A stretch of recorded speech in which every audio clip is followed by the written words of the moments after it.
My name is Karen Knable, and I'm with the State of Vermont Department of Environmental Conservation, and I oversee the Mercury program. This video is to give you an overview of the requirements for dental offices operating in Vermont that place or remove amalgam fillings. There are three main requirements. The first is a Mercury self-certification reporting requirement that has been in effect for many years. That's a Vermont requirement. The second is a federal amalgam rule reporting requirement that many of you complied with in 2019 along with your Vermont self-certification. The third is a Vermont hazardous waste management regulation, which is a Vermont hazardous waste handler site ID form that you must have in order to ship any amalgam waste. To find out more details about any of these, you can go to www.mercvt.org. The first is the Vermont Mercury Self-Certification for Amalgam Separator and Best Management Practices reporting requirement. Of course, you must have an amalgam separator. You must complete a self-certification that you're in compliance with dental BMPs and also that you have an amalgam separator installed. That reporting is January 31st as the deadline every odd-numbered year. So 2019 would have been your last reporting date, and by the end of January 2021 will be the next. If you'll notice the important notice there, all of these dental offices are not required to file a Vermont self-certification form or install an amalgam separator by law. A federal amalgam rule with reporting requirements was passed.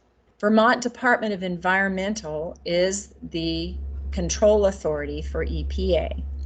All dental offices can comply through the same Vermont online system, and most of you did in 2019. The system recognizes the data requirements for federal, and if a facility comes in and they have not completed the one-time federal requirement, that self-certification for Vermont, the online system, will automatically add in the federal questions so that you complete the form. Endodontists should not be completing this federal amalgam reporting requirement through the online system as they do not have any Vermont reporting requirements. They can file the federal report by completing the mail-in document located at mercvt.org under the dental offices icon at the bottom of the page under resources. Most of the federal and Vermont amalgam rules and laws are basically the same. The installation of the amalgam separator that achieves a 95% removal rate. It only applies to facilities that place or remove dental amalgam.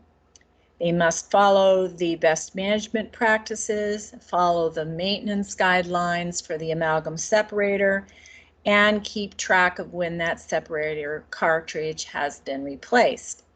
EPA requirements are basically the same, but there are some specific differences. One is that the endodontists are not exempt from the federal requirement, and this is a one-time only certification to the state, unless it's a new facility or change in ownership of an existing facility.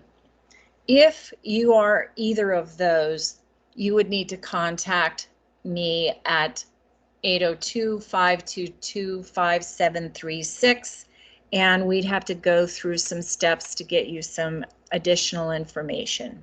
Record keeping is essential for both state and federal. Visual inspections of the separator is conducted at least weekly and on an inspection log that's maintained. Federal requires that you maintain that in the office for periods of 3 years. Facility staff must be informed about the procedures for handling waste amalgam, and at least one employee is familiar with the procedures for operating and maintaining the installed amalgam separator. Again, you need to keep track of the dates when the amalgam is shipped for the self-certification reporting. Records are kept by the dental office to document that Vermont dental best management practices are met.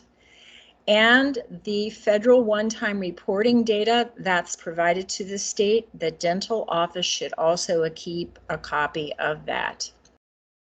Vermont Hazardous Waste Handler Site ID form. Any dental facility that maintains an amalgam separator and generates amalgam waste must obtain this number in order to ship that waste. It's a permanent ID number.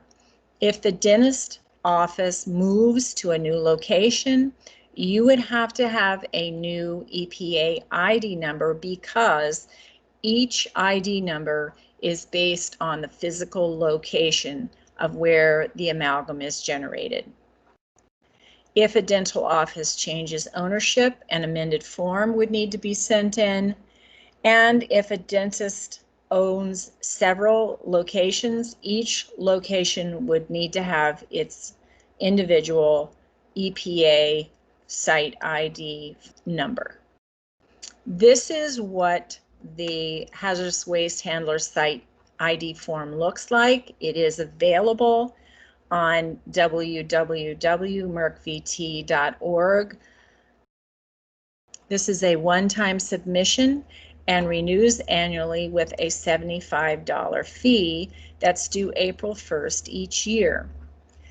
For more information, you will need to contact Wendy Edwards at 522-0261, or there is her email address. If you complete a form, she would also be the person that you would need to forward the form to through that email.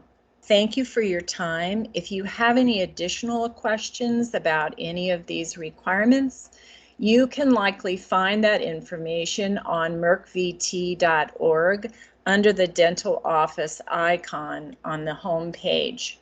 If you have any questions, you can contact me. There is my email. My telephone number is 802-522-5736.